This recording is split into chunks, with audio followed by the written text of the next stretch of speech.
Selamat datang saudara-saudari. Kita kemukakan soalan, ya. Bagaimana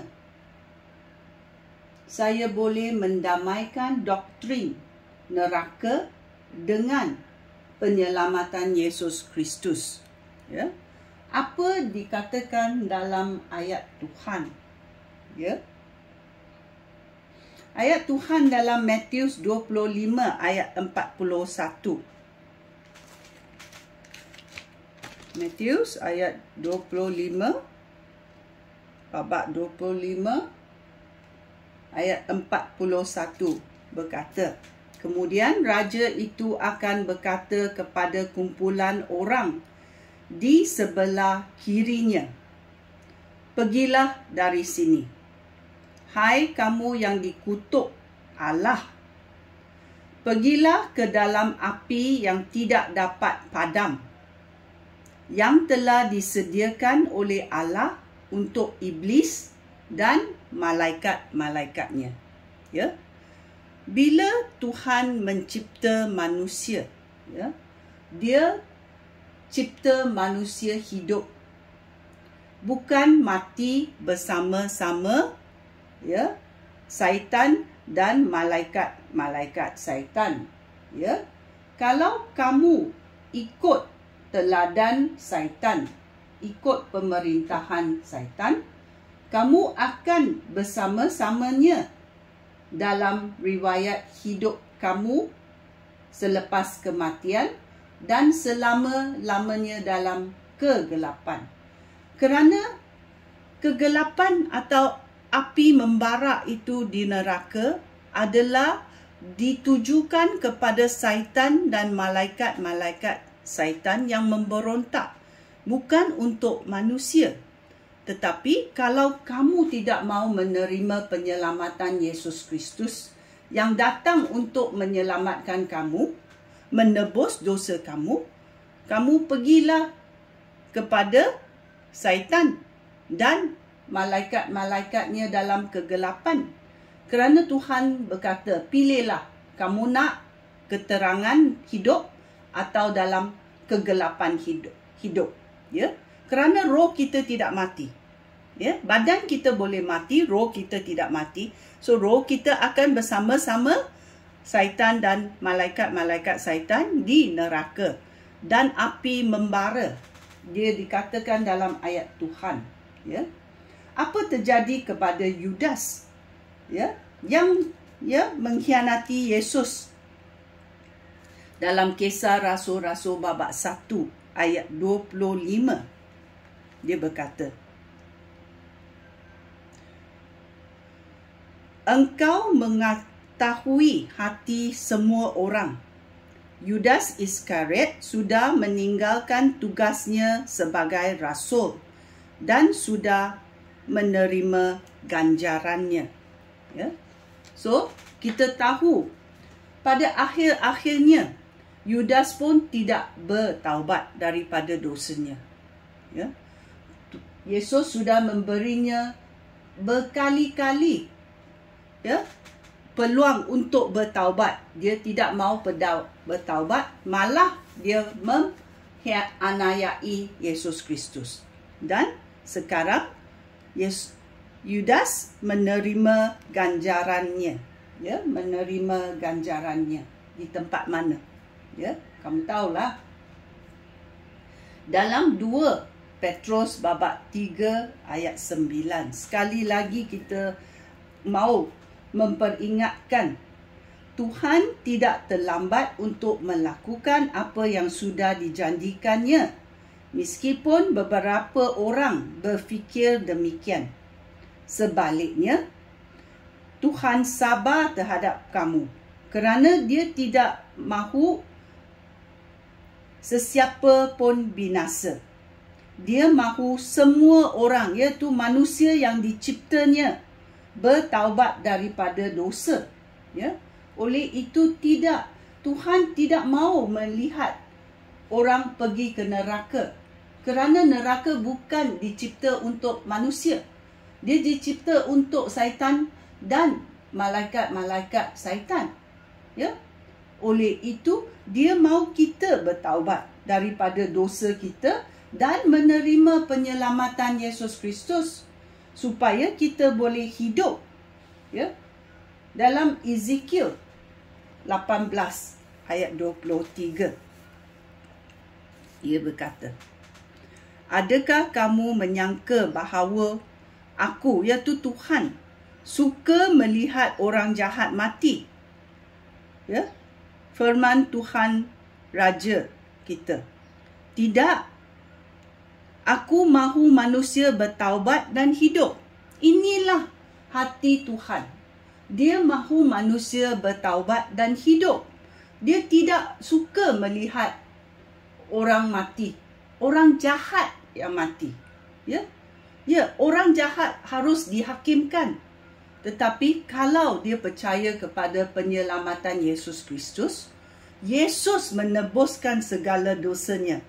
Ya, walau dia mati fizikal, rohnya tidak mati. Rohnya tidak mati. Ya, dalam Matius babak 25. Ya. Ayat 46. Kemudian, semua orang itu akan menderita hukuman yang kekal. Sedangkan mereka yang melakukan kehendak Allah akan menerima hidup sejati dan kekal. Ya? Hanya orang yang melakukan kehendak Allah akan menerima hidup sejati dan kekal. Ya. Dalam Lukas babak 16 ayat 25 juga berkata, tetapi Abraham menjawab, ingatlah anak aku, seumur hidup kamu sudah mendapat segala yang baik, sedangkan Lazarus mendapat segala yang buruk. Tetapi sekarang Lazarus seronok di sini. Sebaliknya kamu menderita sengsara. Ya, kita dilahirkan di dunia ini, ya, dalam kekayaan. Ya, so Abraham berkata, ingatlah anak aku, seumur hidup kamu sudah mendapat segala yang baik, kekayaan, kemasyhuran, kekuasaan, hidup yang baik. Ya. Sedangkan Lazarus, ada orang, ya, yang dapat segala yang buruk, orang yang miskin, orang yang menderita, orang yang ditimpa, ya, penderitaan yang tak terhingga. Tetapi bila mereka percaya kepada penyelamatan Yesus Kristus, ya, apa terjadi dalam akhirat? Ya, orang itu, dia berkata, Lazarus mendapat segala yang seronok di sini. Ya, sebaliknya orang yang tidak bertaubat menderita sengsara. Ya. Ya, kenapa? Ya, Matius 23 ayat 33 berkata,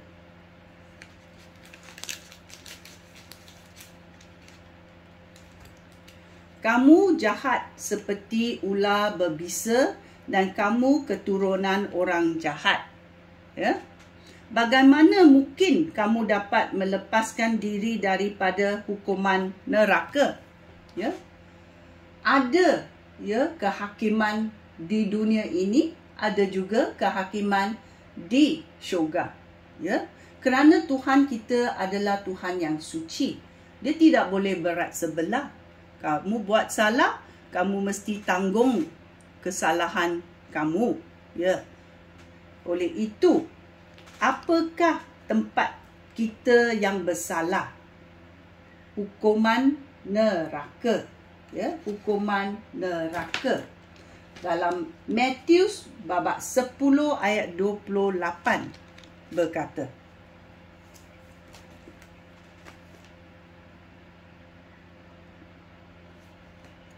janganlah takut akan mereka yang membunuh badan kamu, tetapi tidak berkuasa membunuh roh.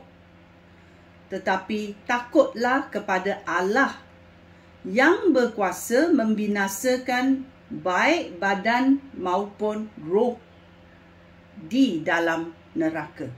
Ya, Tuhan boleh membinasakan badan kita dan roh kita. Oleh itu, kita mesti hormati Tuhan. Ya, tahu apa Tuhan boleh buat. Kalau kita di dunia ini, ya, kita katakanlah kita orang jahat, kita membunuh orang dan kita dihukum mati, atau kita menghantar banyak dadah ke satu tempat dan sudah melukai ramai orang, ya, hukuman mengambil dadah adalah hukuman mati. Ya, oleh itu kita mati dihukum di dunia ini. Tetapi badan kita boleh mati. Bagaimana dengan roh kita? Roh kita tidak boleh mati, kan? Tetapi apa dikatakan? Janganlah takut akan mereka yang membunuh badan kamu, tetapi mereka tidak berkuasa membinasakan roh kamu. Ya, roh kamu akan pergi ke neraka. Ya, apa Tuhan berkata? Tuhan berkata, tetapi takutlah akan Allah yang berkuasa membinasakan baik badan ataupun roh kamu di dalam neraka. Jadi itu bagaimana, ya, kita mendamaikan doktrin neraka dengan penyelamatan Yesus Kristus. Ya, dengar baik-baik dan fikir sendiri. Ya, pilihlah jalan yang betul. Jalan dalam cahaya atau jalan dalam kegelapan. Maukah kamu bertaubat daripada dosa kamu? Sekian, terima kasih. Shalom.